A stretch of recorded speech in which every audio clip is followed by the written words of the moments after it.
청취자 여러분 안녕하십니까? 인천 라떼는 마리아 시간입니다. 개항 140년을 맞이한 300만 시민의 도시 인천입니다. 부산에 이어서 3위였는데요. 사실상 서울에 이어서 대한민국 제2의 도시로 부상하고 발전하고 있습니다. 여기까지 오는데 많은 인천 사람들의 삶이 녹아 있습니다. 그 삶이 궁금하지 않습니까? 인천이라는 도시의 개성 과연 어떻게 만들어졌을까요? 전쟁 그리고 또 피난, 산업화 그리고 민주화의 물결 속에서 인천의 표정과 역사를 만든 인천인들을 만나보겠습니다. 치열한 삶의 현장에서 잠깐 비켜서서 이제는 말할 수 있는 그때 그 시절의 순간들을 생생한 육성으로 전달합니다. 인천 라떼는 마리아입니다. 오늘 인천 라떼는 마리아 코너는 안상수 전 인천시장 편입니다. 안상수 인천시장 전 인천시장은요 1946년 5월 3일 5월 28일 5월 28일인가요? 네. 벌써 나오셔서 예.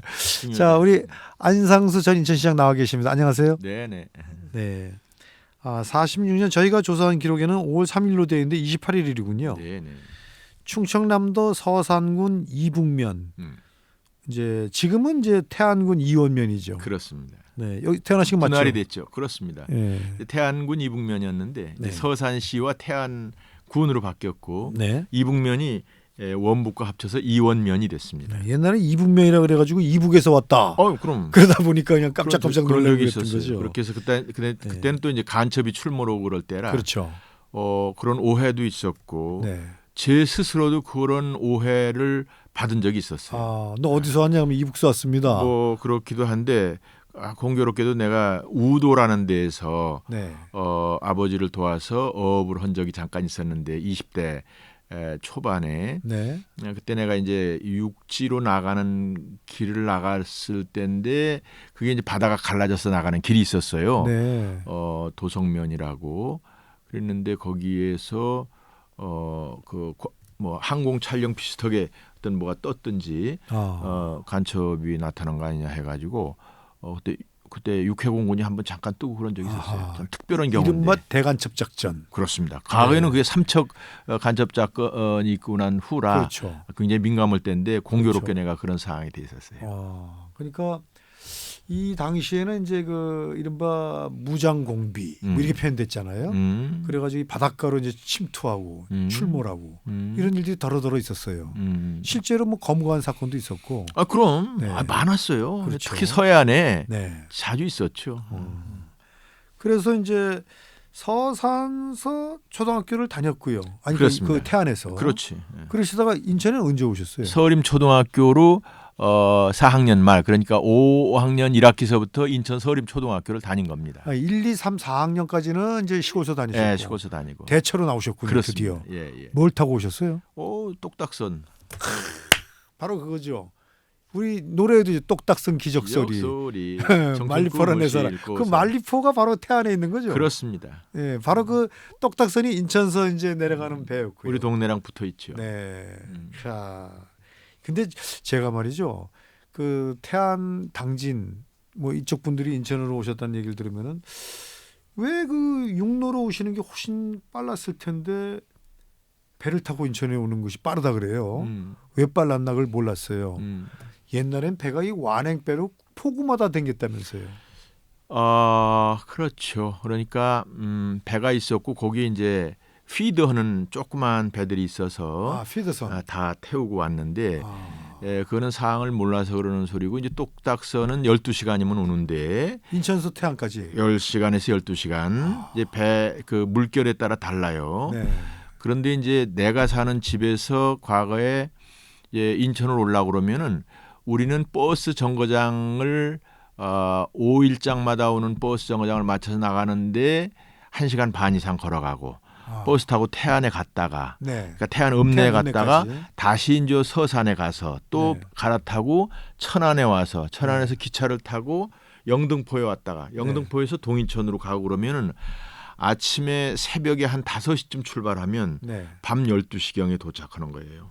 딱딱 차편이 딱딱 붙어서 되어 있질 않잖아요. 그렇죠. 그때는 또 완행이고 그것도 삐끗하면 이제 못 타는 수가 생기는 상황이죠. 물론이죠. 그래서 그 그야말로 하루 종일 새벽서부터 네. 밤중까지 말하자면 방학 때 잠깐 고향에 갔다가 네. 올라올 때도 그런 루트를 통해서 오고 그랬죠. 그렇겠네요.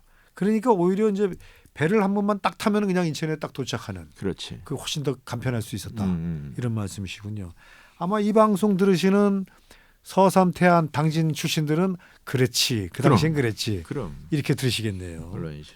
네.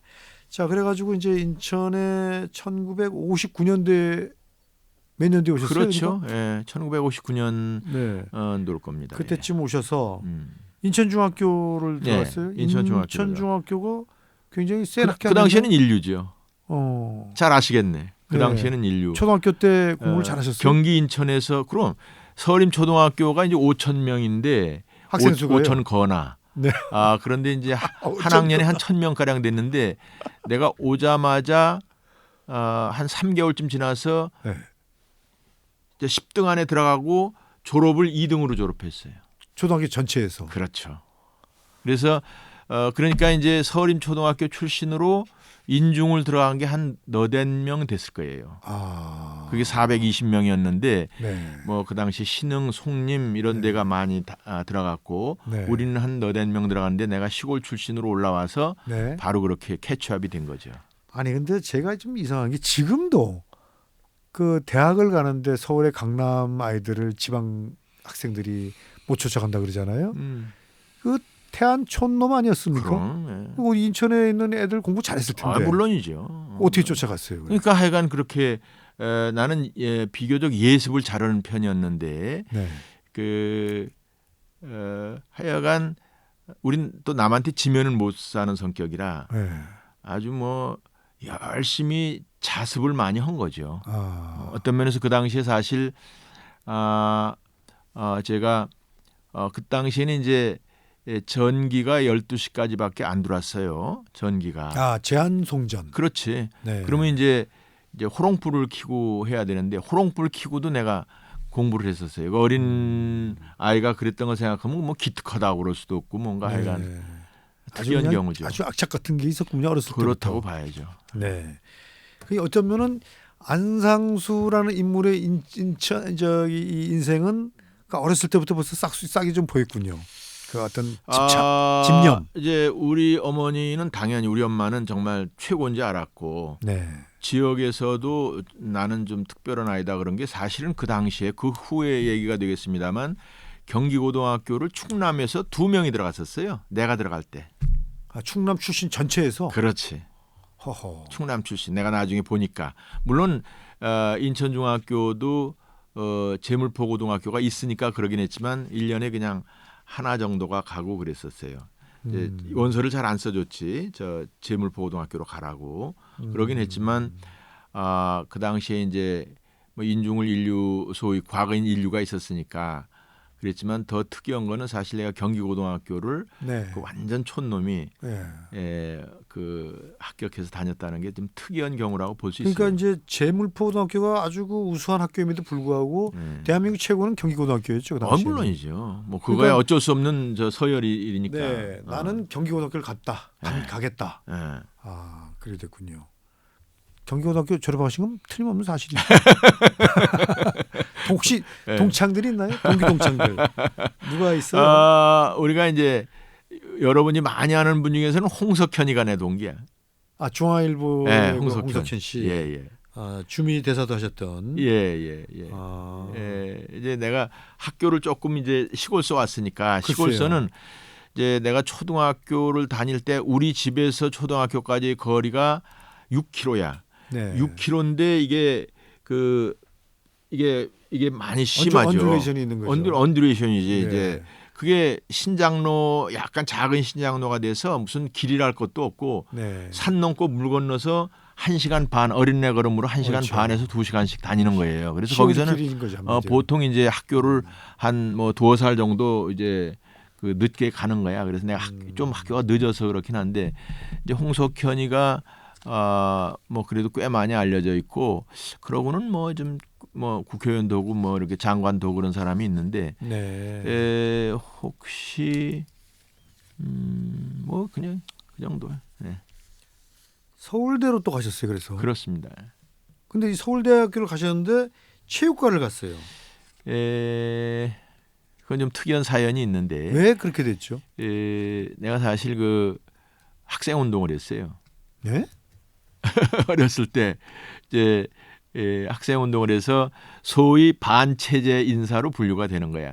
고등학교 때 말씀하시는 거예요? 그렇죠. 고등학교 때 내 아하. 학생 데모를 했어요. 그래서 그래가지고 내가 원래 이제 법대나 정치과를 지망을 하려고 그랬는데 교장 선생이 너 거기 가면 내가 원서 안 써준다 그래서 그래 싫으면 그만두라고 그래가지고 우리 이제 어렸을 때 이제 그런 기질이 있었거든. 그래서 한 2, 3년 고향에 가서 이제 돈도 좀 벌고 돈이라는 게 이제 노역을 하는 거지 노동을 하고 그러다가 그 당시에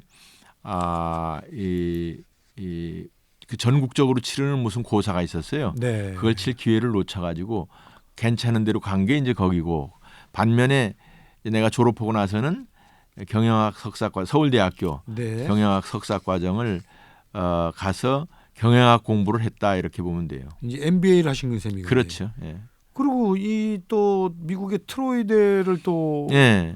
유학을 가셨어요? 트로이대는 내가 이제 회사 경력 중에서 퓨처즈 비즈니스를 그런 게 있어요. 네. 근데 그것은 시카고가 이제 시카고가 본사냐, 네. CBOT, CME 등 그래서 거기서 제가 근무를 좀 했어요. 그러면서 거기 이제 학교가 있는 걸 알아가지고 등록을 해놓고 사실은 그 브랜치가 여기 미군 부대에 있었어요. 그 회사의 브랜치가 있었단 아니, 말인가요? 저 트로이 대학에. 그래가지고 미군 부대에 다니면서 거기서 절반, 네. 미국에 있으면서 절반 그렇게 해서 그것도 말하자면 MBA를 했어요. 학위를 또 따셨군요. 예. 제가 궁금한 거는 저희가 알고 있기에 너무나 찢어지게 가난했던 어린 시절부터 쭉 그랬는데 이 그 중학교, 고등학교, 대학교의 모든 과정이 공부만 하라고 보장해 준 학생들도 쉽지 않은 길인데 이 어떻게 이루어졌겠나? 난 글쎄 말이야 그게 이제 거의 아르바이트하고 가정교사하고 네. 또 뭐 지금은 알바가 여러 가지 있지만 그 당시엔 그렇게 알바도 많지도 않았거든. 그렇죠. 신문 배달하는 거, 또 이제 제가 좋은 학교를 다녔으니까 이제 입주 과외하는 거, 네. 또 이제 좀 이렇게 학원 같은 거 차려놓고 광사모집하면 가서 강의해 주는 거, 네. 뭐 심지어는 저는 대학원 다닐 때 같은데 서울대학교 대학원 네. 야간에 이제 비어홀이라고 그래서 네. 맥주홀에 웨이터. 도 하고 그랬어요. 웨이터도 제가 한 3년 가까이 했을 걸. 이게 저기 하얀 와이셔츠에 탁 뭐 나비넥타이 그런 매시고 셈이지. 그런 셈. 이렇게 쟁반 들고 말이죠. 그렇죠, 이렇게 했다 이런 말씀이시죠. 그렇죠. 야, 근데 잘하셨을 것 같아요. 그것도 잘 했으니까 네. 여기까지 온 거지. 네. 여기까지 온 거지. 상당히 이제 팁도 많이 주고. 네. 그래도 무교동인데 지금은 이제 그 없지만 무교동에 뭐 스타다스트라든지 서울의 무교동 말씀하시는 그렇지. 네. 서울의 무교동. 거기서 이제 근데 실제로 그 우리 안상수 시장님 전 시장님께서 그런 술집을 직접 하셨다 이런 얘기도 있었어요. 그것은 네. 그것은 이제 언론이니까 제가 선거 때 들어서 그런데 내가 거기서 약간의 돈을 모아가지고 네. 그 술집을 하는 사람하고 지분을 제가 좀 샀었어요. 지분을 가지고 이제 웨이터만 하는 것보다 뭔가 그래도 약간 오너십을 가지고 있으면 투자를 좀 한 셈이군요. 그렇죠, 한마디로. 그렇죠. 그래서 뭐 그렇게 얘기할 수도 있죠. 직접 뭐 경영하고 뭐 이런 건 아니고. 그런 건 아니고. 충분히 뭐 공감은 가는 말씀이죠. 그러니까 그 어렸을 때부터 돈을 관리를 하고 뭔가 벌어야 내가 살 수 있다라는 그런 아주 그게 있으셨네요. 그러니까 아르바이트를 계속 지속하시고. 그렇죠. 그러니까 어떤 부모의 덕으로 공부하고 이런 과정은 아니었어요 전혀. 이제 제가 이제 형제가 제가 장남이고 네. 동생들이 이제 여섯이었다가 막내를 사실 서울에 와서 공부하다가 이제 막내가 사고가 났고 네. 그리고 이제 동생 5명과 함께 그러니까 어떻게 되나요? 오남이녀셨나요?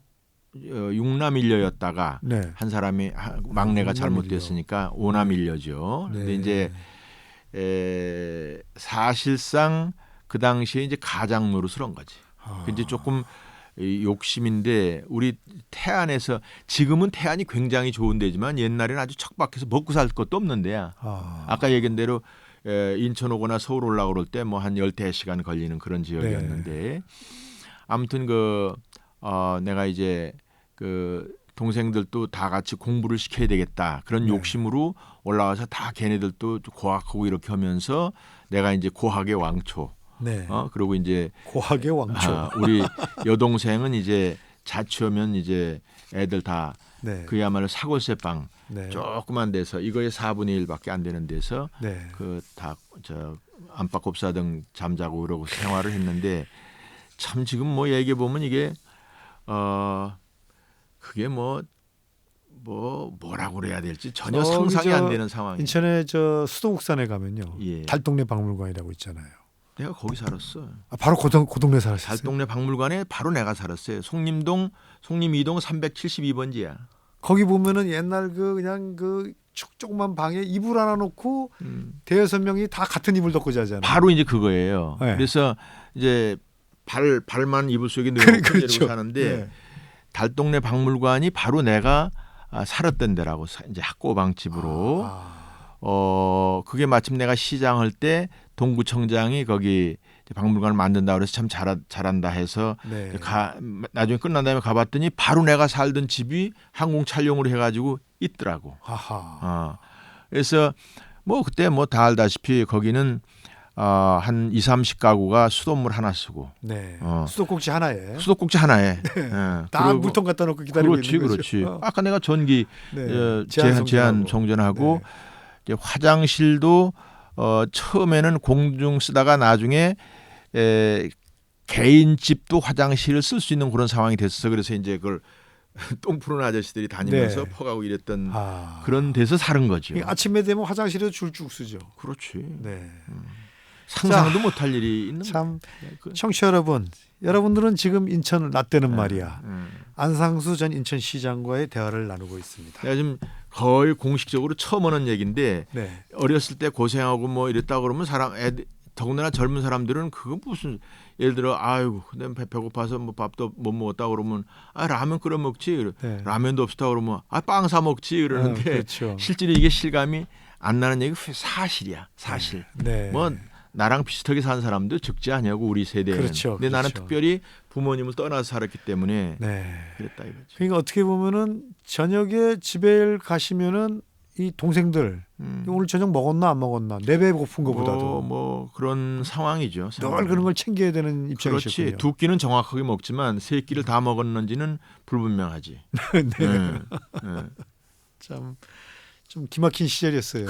네. 뭐 그렇죠. 이해가 참 안 되는. 자, 그렇게 이제 어렵게 공부를 마쳤습니다. 그래서 그 70년대 이른바 그 지금으로 보면 벤처 기업이에요. 예. 제세 산업이라는 데를 이제 들어갔다는 거예요. 왜 그렇죠. 그런 회사를 선택하게 됐죠? 그거는 뭐 선택도 선택이지만 우리 그 이제 경기고등학교 네. 동문 또 뭐 나는 이제 제일 후배고 한 3-4년 선배들이 소위 창업을 했어. 네. 그 당시에는 김우중 회장이 대우그룹을 500만 원 가지고 창업해서 뭐 세계로 미래로 하면서 상당히 번창이 시작했을 텐데 네. 우리도 그 최고 선배가 마침 그 당시에는 중동의 건설 붐이 있을 때예요. 네. 그래서 그 건자재를 수출하는 것을 비롯해서 갑자기 회사가 커지면서 우리 동문들이 많이 모여서 이제 간 건데 이제 그 당시에는 무역회사라는 게 지금 소위 텔렉스, 네. 텔렉스하고 사무실만 가지면 되는 때였었어요. 그러니까 우리가 이 텔렉스라는 걸 요즘 잘 모르는 텔렉스를 젊은 모르지, 많을 거예요. 모르지. 네. 텔렉스 모르고 이렇게 조그마한 종이띠 같은 거 쭈르륵 나오는. 뭐 그렇지. 이제 네. 팩스는 그 이전이고 네. 텔렉스는 이제 이렇게 하면서 이제 쭉 나가는 네. 거고 네. 그다음에 팩스고 그다음에 이제 이메일이고 뭐 그렇죠. 이제 이렇게 나오는 네. 건데 이제 그 당시에는 그걸 가지고 이제 사업이 되는 거야. 무슨 네. 공장이 따로 있거나 그런 게 아니어도 네. 그래서 그거를 우리가 이제 동문들이 저 훌륭한 사람, 능력 있는 사람들이 많으니까 그거로 해서 이제 외형을 많이 키웠는데 재밌는 것은 그 당시에는 이제 그 박정희 대통령이 그 이 수출 진흥 정책으로 해서 LC를 받으면 네. 그 바로 금융을 일으켜주고 그랬었어요. 그래서 갑자기 금융 상태가 좋아지니까 네. 그 이제 원자재 납품하고 지나가는 기간 동안에 우리가 필요한 어떤 금융을 활용도 하고 그래서 굉장히 급행장을 하는 거예요. 자, 요 대목에서요. 네. 금융을 일으켜 줬다. 그게 무슨 뜻일까? 사실은 금리가 엄청나게 비싸던 시절 아닙니까? 뭐 그렇게 했는데 수출 금융의 수출 금리는 쌌어. 그렇죠. 네. 바로 그래서 LC를 받았을 때 금융이 한마디로 대출이 된다는 대출이 얘기는 된 거지. 엄청난 좋은 조건을 갖게 된다. 이 그게 말씀이시죠? 박정희 대통령이 이제 한 건 벤처 한 건데 그야말로 네. 그걸로 해서 우리나라가 세계적인 수출 강국이 된 거예요. 그렇죠. 그렇게 토양을 닦은 그렇지, 거죠. 그렇지. 그 이 제세산업이 완전 그런 일을 했던 그 그렇죠. 무역회사였군요. 좀 회사가 잘 돌아갔었나요? 사실은 그러면서 한 6년까지 진행을 하다가 네. 5년 좀 지났구나. 나 이제 사실 그 이제 부도가 났는데 그게 우리는 그 당시에 이렇게 생각을 했어요. 이제 그 우리 기득권에 있는 대기업들, 네. 대기업들이 이제 스퀴즈 하는 거야. 방해 비슷하게.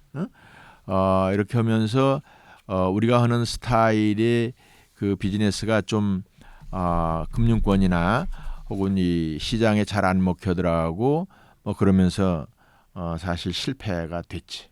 제세뿐만이 아니고요. 음. 율산, 원기업 뭐 똑같은 거. 이런 회사들이 그냥 아주 그냥 신진 창업으로 잘 나가다가 그렇지. 다 망했어. 다 브레이크가 걸렸죠. 다 불이 걸려서 1, 2년씩 차이야. 맞아요. 기억 우리 또 그러니까 이게 저희 이제 본사장도 고등학교 다니던 그런 시절이었기 때문에 맞아요. 그 당시 신문에 뭐 크게 나오고 크게 나고 우리가 그 젊은이들의 우상이었었어. 그랬죠. 사실은. 네. 지금으로 치면 아마도 뭐라고 표현할까요? 코인 회사라고 간주할 수 있을까요? 그거랑은 좀 다른데 네. 다른데 이제 코인은 약간 허구에서부터 출발한다고 나는 봐요. 네네. 나는 봐요. 이러면 가상화폐 시장. 가상화폐. 네. 근데 이거는 실제 트레이딩이 있는 건데 네. 약간 이것을 그 어떤 여러 가지 그런 여러 가지를 컨비네이션을 해가지고 네. 자금 활용이 가능하도록 한 건데 코인이랑은 좀 달라요. 이건 실제로 나중에 결국은 무역이 일어나는 거야. 그렇죠. 가상화폐는 나는 깊이 공부는 안 해봤는데 네. 마지막에 책임질 사람이 없는 것 같더라고. 그러니까 나중에 제로가 되는 거야. 그렇죠. 오늘 불분명하지만 그럴 거예요. 네. 이제 그럼에도 불구하고 가상화폐 굳이 얘기를 하자면 코인이나 이런 것은 우리나라에서는 만약에 그 세계적인 시장이 형성이 된다면 네. 어느 정도는 보호를 해서 끌고 가야 돼. 왜? 우리나라의 젊은이들이 세계에서 이런 거를 가장 잘할 수 있는 사람이야. 그래서 무슨 예를 들어서 머스크인가 네, 그런 일론 친구가 머스크. 일론 머스크나 이런 친구들이 해서 이게 어떤 이유에서든지 거기에 많은 펀드가 들어와 있잖아요. 많은 기금이 뭐 하여간 그런 그 돈들이 들어와 있는 거야. 쉽게 얘기해서. 그러면 거기서 뭐 게임이지. 네. 인생 자체나 비즈니스 자체가 게임인데 이거는 좀 스페큘레이션 투기성이 강하면서 기준물이 허구에 가까운데 그럼에도 불구하고 우리가 먹어야지. 왜? 김정일이가 그거 해가지고 지금 돈을 뭐 몇억 불씩 갖다 챙겨서 지금 네. 군사 돈 쓰고 그런다는 거 아니에요. 그러니까 그래서 가로채는 거죠. 그냥. 그렇지, 네. 그렇지. 근데 그거를 우리나라의 젊은이들이 세계에서 내가 보기에 두세 번째 안으로 잘할 거야. 근데 이거를 무슨 소린지 모르니까 사람들 네. 우리 저 네. 이 뭐 일반 대중들 일반 대중이나 그러니까 그것을 그냥 비밀리에 좀 하고 그러다가 이번에 좀 손에 좀 보고 그랬을 거예요. 어쨌든 그 당시 70년대 당시로서는 벤처기업 신화를 일궈냈던 그런 기업인이었어요. 그렇죠. 그래서 이제 일단 한 번은 좌절을 겪었지만은 다시 이제 동양 그룹으로 동양그룹 그 당시에 뭐 한 15대 되는 그룹이 스카우트가 되신 건가요? 그렇죠. 거기서 이제 다시 기업인의 역할을 진행하셨나요? 그 당시에 이제 동양증권이 네. 동양증권이 있었는데 거기에 이제 내가 소위 법인영업부장으로 들어가는 거예요. 그러니까 이제 젊은 나이에 그래도 명색이 금융기관인데 네. 그게 뭐 30대 제가 보기에 뭐 중반이 안 됐을 거예요. 83년. 그러니까 중반쯤 됐겠네. 거기 네. 이제 부장으로 돼 가지고 해서 거기서 이제 실력이 발휘되면서 그룹 내에 있는 각종 비즈니스와 시장에서 있는 여러 가지 그런 벤처하는 그런 사업에 투신해가지고 제가 이제 95년 말까지 그러니까 약 한 5, 6년을 그런 비즈니스 계통에 있는데 당시로 봐서는 벤처성의 비즈니스를 잘 감당하는 그런. 그 그룹 내에서도 굉장히 이렇게 포지셔닝이 확실했던 것 같아요. 그러니까 기획조정실 사장도 그래서 마지막에 하시고, 기획조정실장을 한 거죠. 네. 기획조정실 동양 사장을 선물 했고. 뭐 대표도 하시고. 그렇습니다. 예. 사실 선물 같은 이런 부분은 그 당시로서는 너무나 빠른 그 분야 아니었던가요? 빠른 분야죠. 그렇죠. 이제 없어서는 안 될 그러한 산업인데 그렇죠. 우리나라는 그거를 일종의 투기 산업으로 봐서 이제 그것을 허가도 안 해줬고 네. 일단 그런 상태에서 우리가 내가 이제 시카고에 가서 공부도 하고 또 시카고에 있는 회사에 업무 협약도 오고 이러면서 국내에서 비즈니스를 시작을 했는데 네. 어느 정도 하다 보니까 이게 그 시장화가 된 거예요. 네. 그러면서 선물협회, 퓨처즈 비즈니스 지금 말씀하신 어소시에이션이야. 선물은 네. 우리가 선물을 주다 할 때 프레젠트하고는 다른 개념이죠. 프레젠트 기프트하고는 다르고 네. 퓨처즈 비즈니스야. 퓨처즈 퓨처즈 비즈니스고 그래서 나중에 퓨처즈 비즈니스 어소시에이션이라는 협회가 생겼는데 거기에 내가 잠깐 회장도 하고 그런데 이제 그 거래소를 만들 때 지금 부산으로 가 있어요. 그 퓨처즈 비즈니스 어소시에이션. 부산이 유치운동을 벌였어요. 부산이 유치운동을 해가지고 네. 사실은 그게 부산에 있는 게 꽤 적절치는 않아 보이는데 네. 지역균형 발전 차원에서 거기로 간 거죠. 아마 그래서 더 많이 더 활성화 안 된 건 사실인데 뭐 그것도 정치 현실이니까. 그렇죠. 자, 우리 라떼는 마리아의 우리 인간 안상수의 한평생을 이 한 시간에 담기는요. 너무 쉽지 않습니다. 네. 정말로 많은 무궁무진한 얘기가 이 인생에 스며들어 있어서 기업인으로서 만약에 우리 시장님께서 계속 나가셨던 길과 정치로 나온 길이 있잖아요. 지금 와서 돌이켜보면 어떠세요? 이제 기업은 인과관계가 상당히 정확하거든요. 네. 물론 그 경우도 이제 스페큘레이션에서부터 그냥 이것을 아주 산수화해가지고 하는 비즈니스가 있긴 하지만 네. 그래도 인푸트에 대한 아웃푸트가 상당히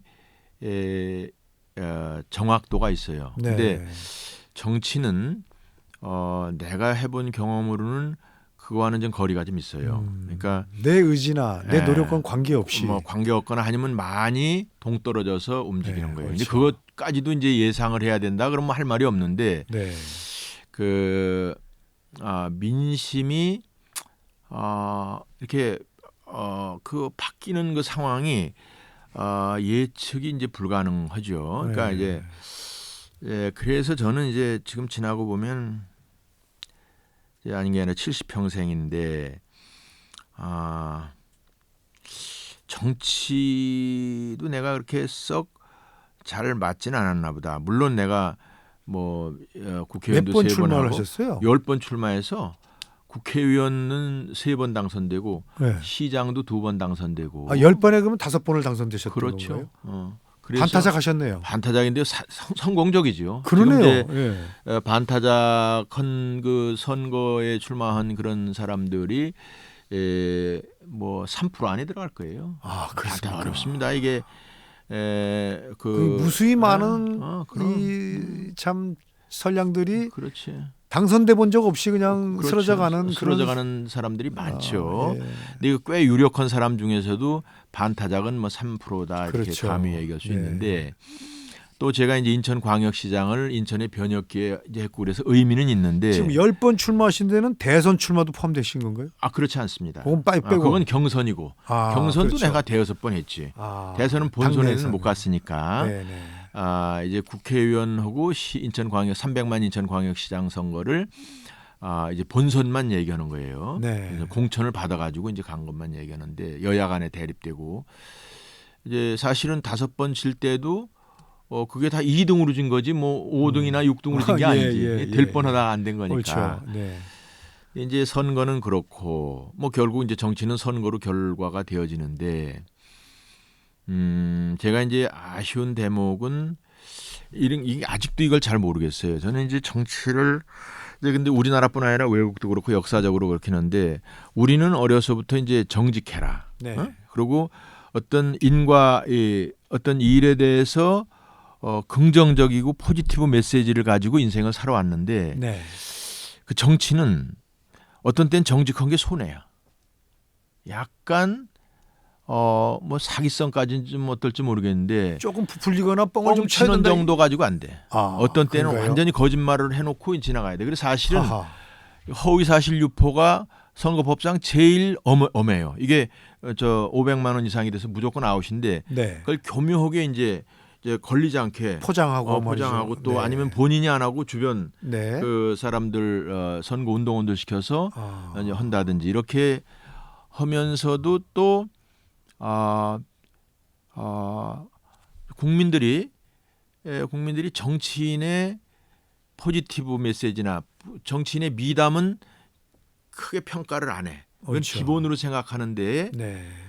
이것에 대해서 반대를 하고 뭐 약간 거짓말을 하고 경우에 따라 선동도 하고 뭐 이게 선거의 하나의 메커니즘이긴 하지만 네. 이런 사람한테 많이 이게 흔들리고 경도되는 이제. 흔들리는 거예요. 네. 그래서 이제 뭐 그럼에도 불구하고 뭐 내가 하여간 아까도 반타작이라고 그래서 내 방법이 통했다고는 생각을 하지만 네.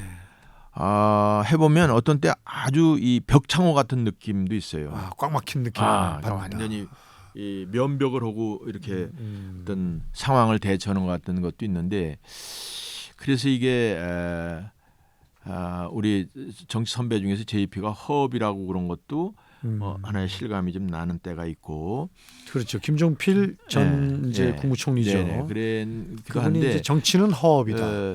나는 그 양쪽을 잘 연결하는 경영과 정치를 연결하는 행정은 내가 잘할 자신 있어. 사실 내 뭐 이따가 질문이 있는지 모르지만 인천시장은 내가 정말 잘 하려고 그랬고 잘 했고라고 나는 혹은 또 결과도 있고. 인천시장은 8년을 지내신 거죠. 그렇습니다. 몇 년도부터인가요? 2002년부터 2010년까지. 그때가 아마 지금 우리 경제자유구역 그 송도나 청라 이런 것들이 이제 맨 땅에서 뭔가 막 올라가던 그런 시절. 경제자유구역 법을 제가 만들었어요. 그랬던가요? 경제자유구역 법을 네. 인천시와 그 당시에 김대중 정부에서 김대중 대통령과 그 당시에 전윤철 부총리라고 있었어.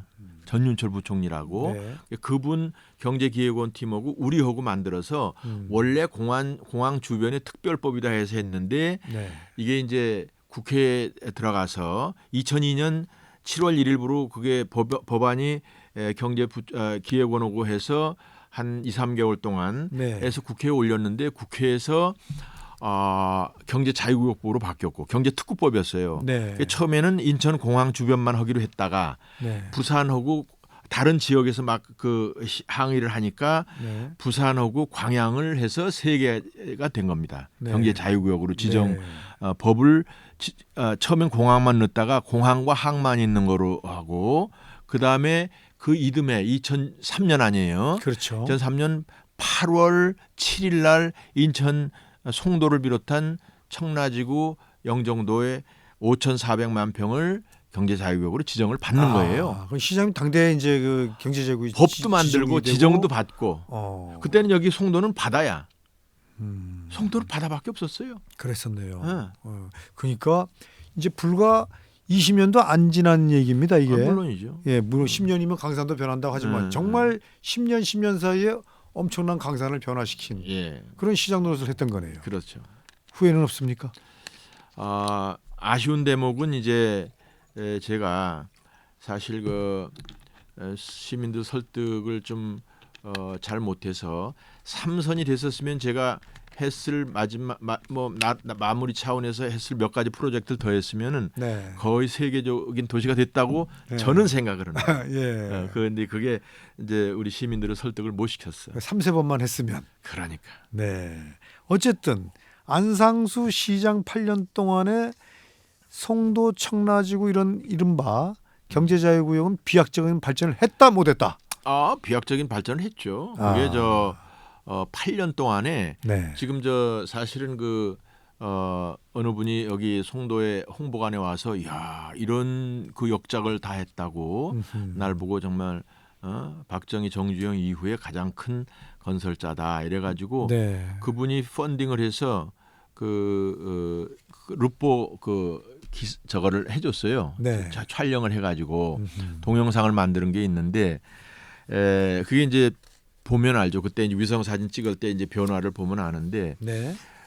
제가 있을 때 뭐 자랑 같지만 매립은 물론 상당 부분 진행을 했고 네. 인천 대교도 제가 건설을 했고 그리고 연세대학이나 인천대학을 송도로 이전을 했고 또 글로벌 캠퍼스도 그때 글로벌 캠퍼스 제가 다 들어오지 했고 않았었나요? 그리고 체드윅도 제가 오게 했고 아. 그리고 청라지구의 그 지구 단위나 이런 걸 제가 다 했고 자, 지금 이런 의문이 생겨요. 그런 일들을 어떻게 시장이 혼자 다 할 수 있냐? 실제로 다 이 부분들이 관여가 돼 있습니까? 그럼요. 그렇죠. 다 관여가 돼 있어요. 아. 99% 내가 모르는 게 없어요. 청라라는 이름을 제가 지었습니다. 그랬나요? 청라라는 원래 이름 거기 자체를. 동네 그 섬이 하나 있었죠. 청라도. 조그만 섬에 청라도라고 있었는데 거기 네. 그냥 뭐 한 왕복해서 한 몇백 미터나 될 만한 조그만 섬이었는데 그렇죠. 내가 이름을 공모를 했어요. 네. 그랬더니 5천 명 정도가 응모를 했는데 네. 5개 중에 올라온 게 청라가 있었어. 아. 그게 이제 푸른 비단. 그렇죠. 그래서 내 이름이 너무 좋아서 청라라고 지어서 제가 장명한 사람이에요. 이른바 확정을 하셨군요. 그렇죠. 그러니까 따지고 보면은 지금 이 도시에 그 숨어 있는 많은 비하인드 스토리에 사실은 키를 안상수라는 인물이 쥐고 있었던 것이다. 뭐 제가 이제 후임 시장들한테는 죄송하고 그렇지만 네. 그 경제자유구역 물론 거기 있는 대부분의 인프라나 어떤 기반 시설 혹은 지구 단위 이런 것들은 다 제가 했고 사실은 우리 본 인천에도 네. 여러 가지 사업을 제가 했습니다. 근데 그게 네. 가려져서 그런데 중앙공원 아시죠? 네. 과거에 그 시청 옆에 네. 붉은 마을이라고 붉은 고개라고 네네. 그래서 거기 뭐 돼지 키우고 무슨 그렇죠. 벽돌하고 거기 네네. 이제 네. 그 무주택자들이 와서 무전 취식 이렇게 하고 그랬던데도 제가 그거 다 공원으로 만드는 겁니다. 그 별거 아닌 것 같아도 대단한 그 노력이 필요했던 것이고 각 지역마다 공원이나 이런 걸 내가 많이 한 거예요. 그리고 녹지우리 그래서 우리가 6대 광역시 중에서 꽁지였다가 1위, 2위까지 올라가기도 했고 사실 또 중요한 것 중에서는 아시안 게임 유치를 해가지고 그렇죠. 주요 아까 이제 국제 대회를 할 수 있는 그 올림픽 시설들을 네. 각 동네마다 전부 다 해서 국제 대회를 할 수 있는 기반을 마련했는데 그 당시 제 꿈은 아시안 게임을 넘어서 올림픽도 유치하는 도시로 만들자 이렇게 했었는데 지금 활용도가 많이 낮은 것 같아서 이제 안타깝긴 하죠. 인천이 그 당시에 아시안 게임을 한번 하고 한 20년쯤 뒤에는 그렇지. 올림픽도 우리가 인천에서 한번 유치하는 예를 들자면 그렇죠. 그런 포부가 있었다 이런 그렇죠. 말씀이시네요. 예. 인프라를 잘 해놓으면 되니까. 그렇죠. 지금 서울보다 잘 돼 있어요 인천이. 그럴 수 있겠는데요. 예. 이 부산이 지금 뭐 엑스포를 하고 그건 이제 아시안 게임을 다르죠. 유치하려고 또 이러고 있잖아요. 아시안 게임은 모르겠는데 이제 엑스포는 뭐 할 수 있어도 네. 지금 부산에서 만약에 이제 올림픽을 한다면 서울이 이제 올림픽을 하도록 그렇게 신청을 해놨는데 내가 볼 땐 그렇게 되면 인천 서울 공동 개최로 돼야 될 거라고 봐요. 예. 이제 인프라 자체가 서울은 지금 거기서 이거를 뭐 저쪽 선수촌 올림픽 저쪽 선수촌 그쪽에 많이 치우쳐져 있는데 그럴 필요 없이 인천은 공항도 가깝고 상당 부분 인천에서 하면서 하면 그건 방법이 된다고 봐요. 그러니까 지금 가만히 되짚어 보면은 2000년대 초반에 2002년도부터 2010년까지 그 당시에 기본적인 경제자유구역에 대한 모든 인프라가 입안되고 설계되고 시행에 들어가는 그런 과정이었던 거 아니에요? 그렇습니다. 그렇지 않습니까? 뭐 그 당시에 우리 공무원들도 마인드가 많이 좋아서 잘 도움을 받긴 했지만 네. 저는 이제 인사를 함에 있어서 네. 선거 때 이렇게 고생을 한 사람들을 하지 아니하고 중앙에서나 이런 전문가들을 활용해서 이제 그런 성과가 있었는데 지금 지나고 보니까 그런 사람들은 다 가고 네. 이제 이런 도시 건설이나 이런 걸 잘한 건 남아 있는데 우리 이제 동료들한테 좀 미안하고 네. 지금 이제 좀 아쉬운 대목이 있는 게 사실이야. 그래서 네. 나는 이제 주변 사람들 선거라는 게 늘 도움을 받는 사람들이 많이 있잖아요. 그렇죠. 그거를 이제 이런 부탁도 있고 저런 부탁도 있었을 텐데 그거를 고려를 별로 안 하고 이제 법과 규정대로 한다. 이제 내가 심지어는 그 2억인가 얼마 내 집에다 갖다 놓은 것 같다 신고했다가 또 곤욕 치르지 않았어요. 굴비 그때는 사건 뭐 아닙니까? 굴비 사건 잘 아시잖아요. 예. 근데 지나고 보니까 그게 잘한 건지 이게 도대체 그걸 놓고 그냥 썼어야 되는 건데 그러는 건 요즘 다니면서 이게 교통비도 뭐 이저 기름값도 좀 올라가고 네. 그러는데 네. 여담이긴 하지만 이게 어떤 게 잘하는 건지 그걸 잘 모르겠다 이 말이야. 아니 우리 이 대목에서 솔직하게 한번 여쭤볼게요. 시장님한테 그 2억을 갖다 놓은 거는 모르고 이제 덜커덕 갖다 놨던 거잖아요. 그게 그거 이제 말고 예. 말고 내가 정말 어떤 기업인이나 뭐 재벌 기업이나 이런 데서 이렇게 좀 해드릴 테니까 이거 좀 어떻게 좀 편히 좀 봐달라 이런 내고가 있었던 적이 없나요? 제한이 있지. 있죠? 제한이 있지. 뭐 제한이 있었는데 나는 그렇게 하면 큰일 나는 줄 알았지. 그거 얼마나 내가 바보야. 바본가요? 그거 안 하셨기 때문에 지금 이렇게 이 자리가 건강하게 이 자리에 있긴 하지. 그렇죠. 이 자리에 있긴 한데 아니 어떤 때는 그런다. 야 이게 알아주는 사람이 없어요. 우리 저기도 정치인 있지만 네. 이게 야 그래서 안상수가 저렇게 뭐 그런 것도 안 하고 뭐 부정부패도 안 하고 네. 이렇게 뭐 송도나 이렇게 영종도나 청라지구 또 이렇게 인천시에 공원도 만들고 아세안 게임 유치돼서 잘했다 이렇게 알아보는 사람은 없고 내가 떨어질 때 선거 이슈가 됐던 BC 7조 네. 그것만 그냥 따라다니는 거예요. 근데 사실은 지금 빚만 불려놨다. 그렇지 그 말도 안 네. 되는 거지 자산이 네. 많이 불어나서 그렇죠. 지금 뭐 많이 남았지만 도계공 같은 경우도 지금 한 6, 7천억이 네. 자산이라는 거고 네. 이익이고 현금 우리 자산만 3천 몇백억이. 그러니까요 우리 현대 네. 저 경제청도 거의 1조 가까운 그 나머지 이제 부동산 이런 거 다 하면 어마어마한 그렇죠. 건데 네. 아니 그런 거를 그냥 옛날에 다 내가 그 어렵게 만들어 놓고 그러는 건데 거기다 겨우 아파트나 지어서 팔아먹고 그러면서 나한테는 계속 빚진 놈 이러고 다니니까 내가 얼마나 속이 지금 상하겠어요. 말씀하신 걸 들어보니까 이른바 인천의 자산은 안상수가 절반은 만들었다 이렇게 좀 그렇게 얘기할 수 있죠. 그럴 나한테 누구든지 와서 따지면은 내가 얘기할 네. 수가 있는데 내가 그러니까 그 당시 어떤 일이 있었느냐 하면 2002년에 국토부 과거에 통계를 냈어요. 네네네. 인천의 부동산 시가총액이 62조야. 2002년에. 네, 20년 전에요. 그렇죠. 그런데 내가 그만둘 때 네. 이게 209조예요. 62조에서 209조. 네. 어이구, 3.5배가 된 거야. 한 3배가 넘네요. 그렇죠. 네. 그런데 비교가 되는 게 뭐냐? 부산을 비교를 했어요. 네. 어? 같은 부산이 시기에. 그렇지. 2002년에 부산이 96조야. 네. 그럴싸하죠. 인천의 1.5배니까. 그렇죠. 그런데 내가 그만둘 때 음. 우리가 209조 될 때 부산은 얼마냐? 146조야. 인천의 절반 수준이에요. 3분의 2. 음. 그러니까 이게 이렇게 명명백백한데도 불구하고 아무리 내가 몇 번 얘기를 했죠. 이것도 선거 때 나가서 내가 그게 아니고 이렇게 팩트가 있다 그래도 안상수는 빚진 사람이라는 거지. 이게 도대체 그러니까 이게 원래 자산 규모가 커지면 대출 금액도 늘어나는 거예요. 물론 이제 아파트 살 때 우리가 그렇잖아요. 지돈만 가지고 사는 게 바보지. 그렇죠. 막말로. 그러니까 네. 빚잘 얻는 것도 능력이에요. 아무나 빚을 주나요? 아이 그렇지. 네. 내가 그 당시에 빚을 무슨 사채로 얻어 쓴 것도 아니고 네. 정부의 기금들이 있어요. 그걸 잘 찾아가지고 네. 이자가 싸지. 그렇죠. 이런 거를 시나 이 도계공 도시개발공사나 네. 경제청에서 써야 이게 우리가 빨리 사업을 확대할 수 있잖아요. 그러네요. 네. 인천이 그 당시에 아주 재정 상태가 열악하고 그렇죠. 기본적으로 어떤 예산이 열악한데 사실은 부채 한도가 꽤 많이 남아 있는 거야. 그걸 내가 네. 맥시멈으로 나 이거 야 안 되면 대포 불러. 대포 불러면 되지. 저 중앙 정부에서 돈 꾼 거. 네. 왜 인천에다가 이렇게 투자를 많이 안 했느냐 말이야. 그렇죠. 네.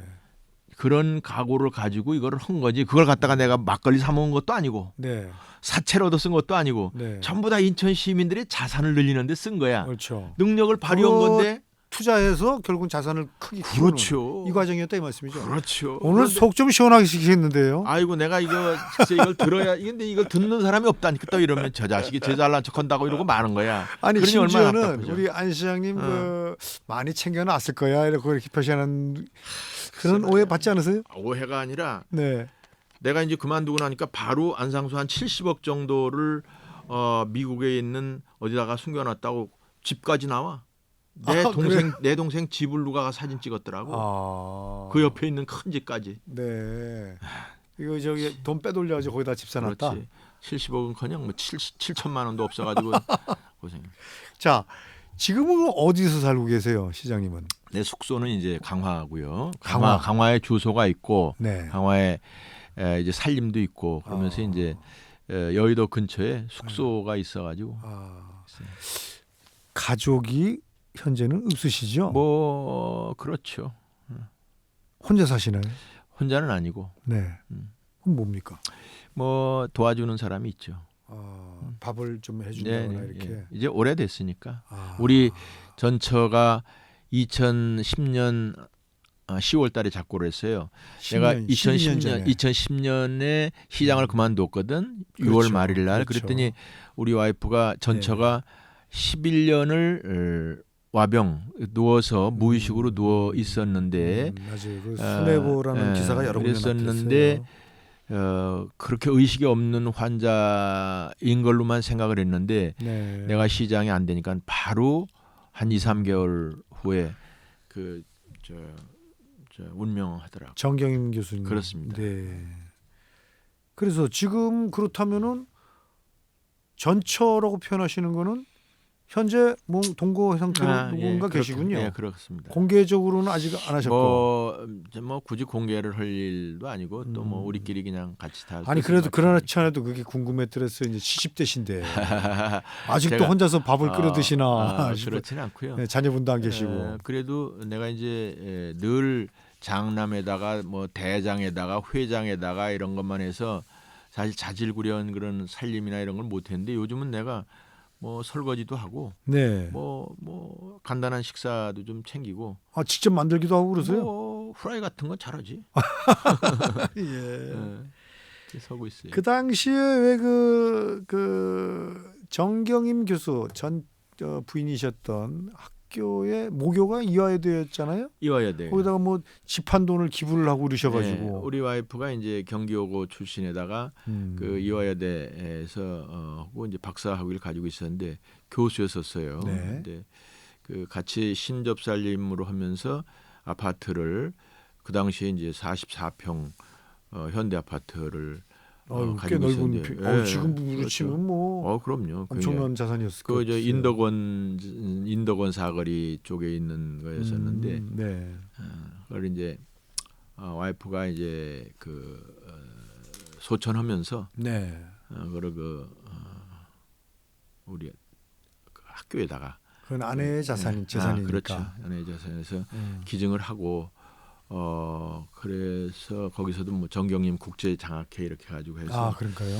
그 이제 받은 학생들 중에서 이제 편지 오는 사람들도 있고 그래요. 지금도 손편지에서 사람들이 있고 그런데 그나마 그건 좀 나한테는 좀 마음이 좀 좋아요. 왜냐하면 돈이 쪼달리고 그래도 돈이라는 게 있으면 쓰거든. 정치인들은 이 돈 지나가는 길이거든요. 근데 그것까지도 없었으면 내가 마음이 허전했을 것 같아요. 정치인에게 돈은 지나가는 길이라고. 모아지지가 않는군요. 뭐 돈 모으려고 정치하면 그건 안 되는 거고. 네. 어차피 공식적으로 쓸 돈이 많아요. 근데 써야 될 돈이. 써야 될 돈이. 그래서 이제 뭐 있으면 쓰는 건데 그나마 지금 마침 질문을 하시니까 우리 권 사장이 질문하시니까. 네. 참 이 정치인을 이렇게 아까 말씀하신 대로 정치는 허업이다. 한마디로 실업의 반대가 허업 아닌가요? 그렇죠? 이제 우리 보통 기업인을 실업인이라 그러잖아요. 이 실업가고 이쪽은 허업가들인데 한평생을 기업인과 정치인 이 두 줄을 이제 타신 거예요. 지금 와서 돌이켜 보니까 어쩜 만약에 안상수라는 인물이 기업인의 길을 걸었더라면 훨씬 더 많은 업적을 남길 수 있지 않았을까 싶은 생각도 근데 있어요. 업적이라는 것은 저로서는 제가 오너 입장이 아니었기 때문에 대기업의 이제 전문 경영이어서 네. 어쨌든 한계가 있는 거죠. 나로서는 거의 상당 부분의 족적을 남긴 건 사실이에요. 네.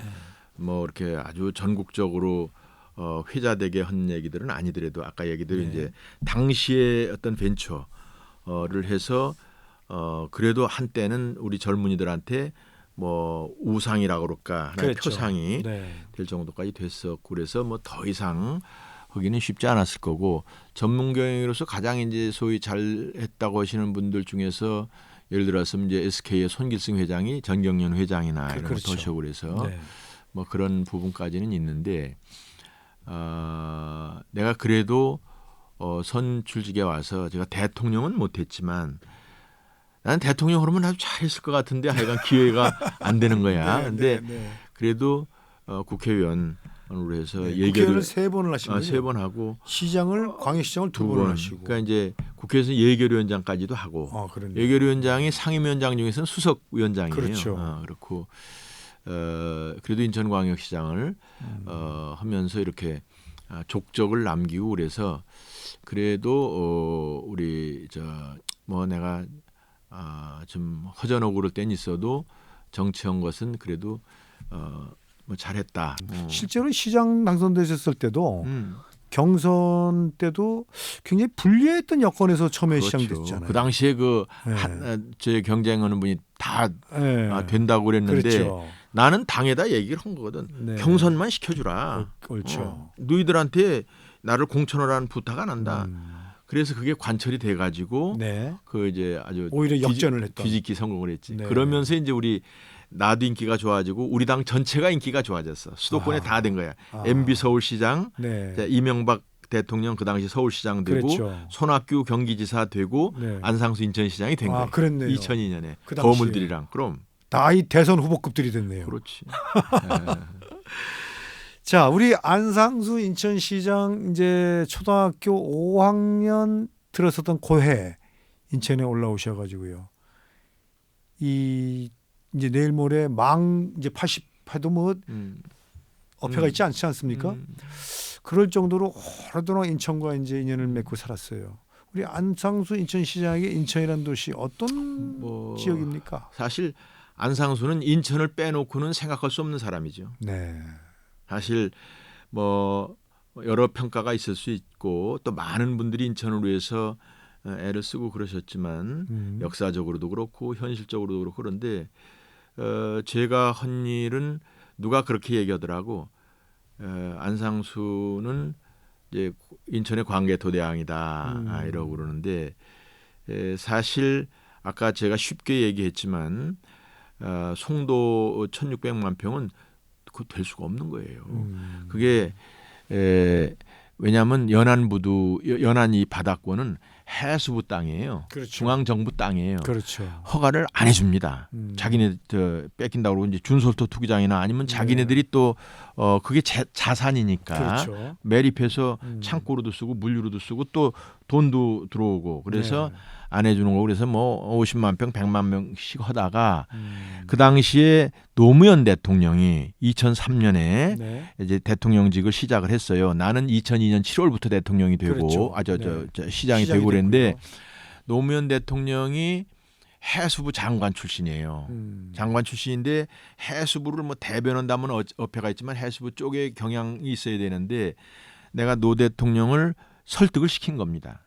이것은 경제자유구역이라는 것은 그 우리 나라의 먹거리다. 인천의 먹거리가 아니라 그렇죠. 공항 주변을 해야 됩니다. 그래서 노 대통령이 딱 돌아간 거야. 그래서 경제자유구역 추진위원회라는 것이 한 10몇 개 부처가 위원이고 경제부총리가 위원장인데 그 대통령이 전윤철 위원장한테 지시를 한 거예요. 이거는 인천시의 그림대로 해라. 그래서 그냥 1,600만 평도 그림대로 한 거고.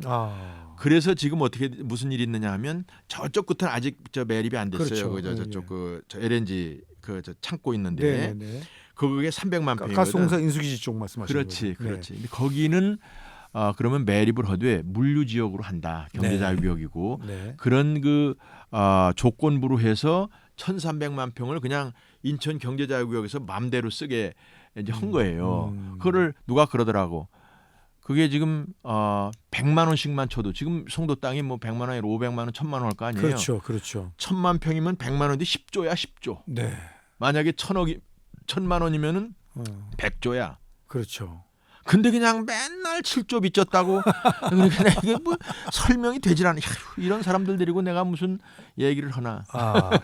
그 우리 안 시장님의 얘기를 알아들어 주신 노무현 대통령도 굉장히 지혜가 있었던 나는 분이시네요. 노무현 대통령이 그 결단력도 있고 훌륭한 분이라고 봐요. 네. 그 이후에도 인천대교도 네. 내가 추진을 했지만 네. 우리 측에서 노 대통령이 결단을 또 내려준 거예요. 그게 이제 인천대교가 1996년에 이 캐나다의 그 회사가 뭔가 거기서부터 네. 출발을 했는데 내가 시장이 돼서 보니까 제일 인천의 현안 중에 하나가 인천대교 건설이에요. 그렇죠. 근데 노무현 대통령이 2003년 네. 2월 20일경에 인천에 오셨어. 3월 25일 날 취임이 되는데 그 당시에 인천에 오셔서 공항에서 MB 이명박 서울시장, 손학규 경기지사, 안상수 인천시장이 보고를 하게 하는데 내가 인천 대교의 중요성을 설명을 했어. 그랬더니 저 노무현 대통령이 그 당시 이수영 회장이라고 상공회에서 회장한테 네, 동양화학 회장이었죠. 그렇지. 네네. 지시를 하면서 안상수가 저렇게 간절하게 얘기했는데 왜 안 되는지를 와서 설명을 하라고 그래라. 아하. 그래서 그거를 그 당시에 인수위원장 네. 했던 분이 있어요. 노무현 정권에 그 이제 국회의장도 후에 한 전북의 네. 그 양반이 누군가? 김원기 씨였던가요? 아니 김원기 말고 그 후임 전임인가?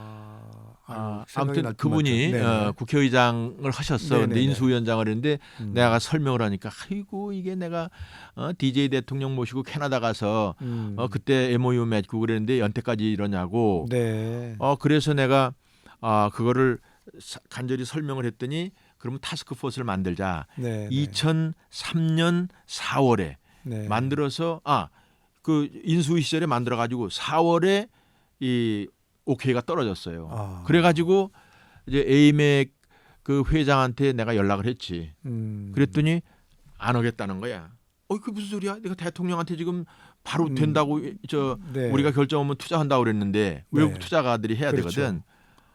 그래서 내가 화들짝 놀라가지고 이 한국 사람들은 아무 일도 안 한다고 뭐 맨날 왔다 갔다 오라 가라만 하지 되는 일도 없고 내가 지금 비용만 엄청 나갔으니까 안 한다고 그러는 거야. 네, 큰일 난 거지 내가. 그렇죠. 대통령한테 사기친 거 아니에요. 예. 그래서 상심을 하고 있는데 그 당시에 김진표 부총리가 네. 이제 초대 부총리로서 외국에 IR을 하러 나간 거야. 네. 그래서 내가 언론에 났길래 김 부총리한테 전화해가지고 제가 지금 큰일 났습니다. 런던하고 이제 뉴욕을 간다는 거예요. 런던에 가서 AMEC 회장을 내가 만나도록 스케줄을 해놓을 테니까 네. 하자 그랬더니 저 부총리가 여기 내려왔어. 네. 가기 전에. 근데 여기 보니까 아무것도 없거든. 여기다 무슨 다리를 놓는다는 거야 안 시장. 네. 아무것도 없을 때니까 그렇지, 2002년, 그렇죠. 2003년에는 네. 그냥 그림만 가지고 이렇게 가서 했더니 그러냐고. 그래 하여간 가보자고. 네. 그래서 런던에 가서 같이 이제 식사도 하고 거기 이제 뭐 런던에 이제 영국의 상무장관도 나오고 여러 사람이 나와서 같이 식사하고 나서 뭐 에이맥 회장도 좋다고 그러고 노인네가 키도 조그만데 그리고 그 다음날 아침에 회의를 하는데 11시에 만났는데 그래도 안 해. 그래요? 그래 이러는 거야. 그래서 어허. 이게 뭐 대통령한테 이거 거짓말을 하고 이거 내가 임기를 어떻게 채우지 이렇게 된 거야. 네. 그래서 내가 가만히 꾀를 내기를 와서 뭐 꾀라기보다도 상심 끝에 내가 이제 청와대 정책수석이라고 있었어. 네. 권오규야 이름도 네. 기억나. 정책수석한테 내가 전에 내가 경기고등학교 후배야. 그래서 이런 일인데 이거 어떻게 하면 좋냐고. 그래서 그러냐고 자기도 그 내용을 조금 아는데 그 프로젝트를 그러면은 내가 요청이 뭐냐 대통령을 만나준다고 그래라. 우리 투자자가 올 테니까. 네.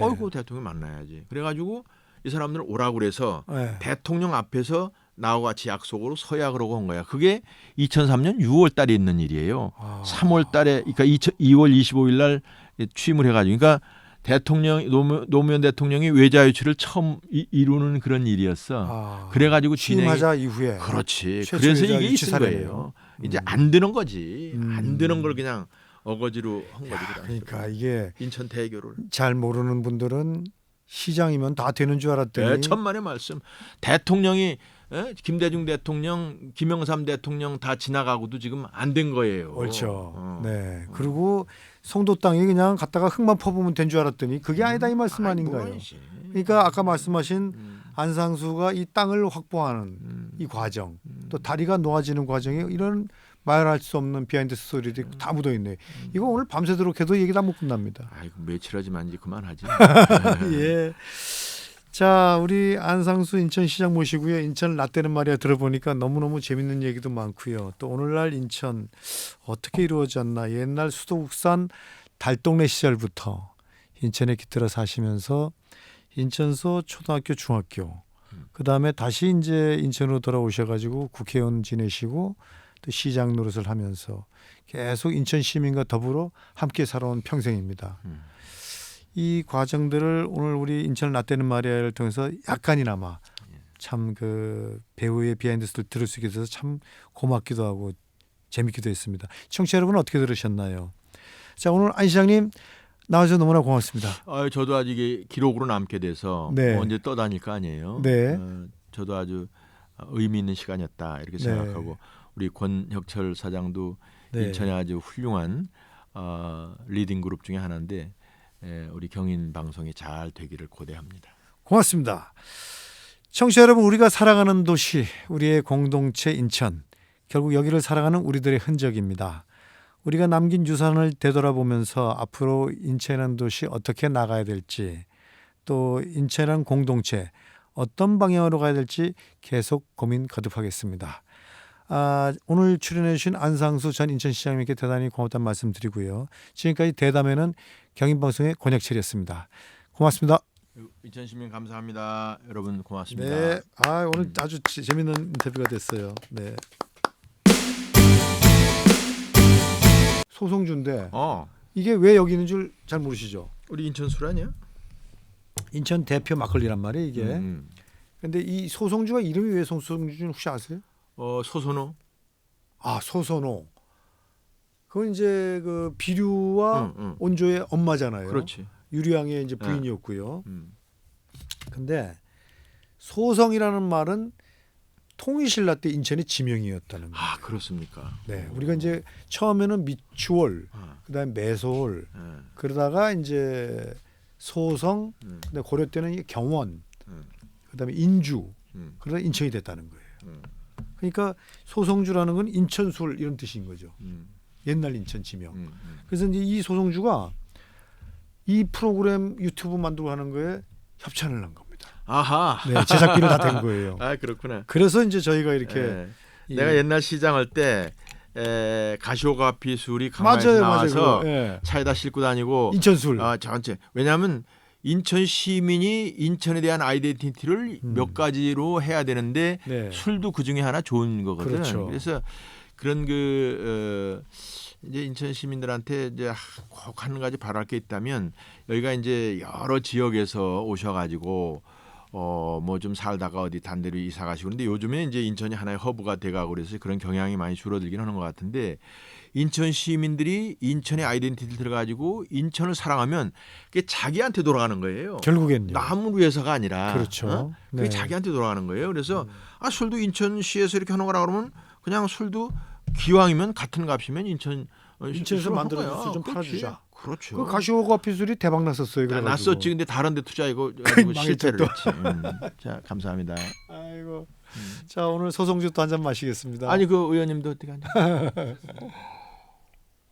말씀을 정말 잘하시네요.